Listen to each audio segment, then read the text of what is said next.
Guys, welcome to my channel শাইনিকাস blog. চলে এসেছি তোমাদের সাথে শেয়ার করতে একটা মিনি ব্লগ। হ্যাঁ, তোমরা বুঝতেই পারছো না, বৃহস্পতিবারের ব্লগ ছিল, তাই জন্যই এত ফুল দূর্বা আমের পল্লব ছিল।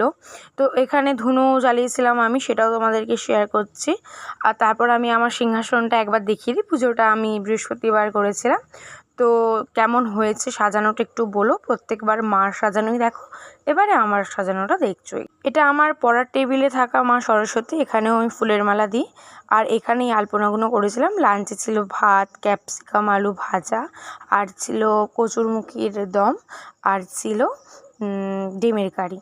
তো তারপর আমি একটু মাঠে গিয়েছিলাম। নিশ্চয়ই তোমরা এটাই ভাবছো যে কালকে কেন আমি ব্লগটা পোস্ট করিনি। আসলে আমার পরীক্ষা পরের মাসে, তাই টিউটোরিয়াল করতে হচ্ছে, আর আমি একদম সময় পাইনি ক্লিপগুলো এডিট করার। আর লাস্টে আমি চা খেয়েছিলাম। ভিডিও এখানেই শেষ করছি। দেখা হচ্ছে নেক্সট ভিডিওয়ে। Like, comment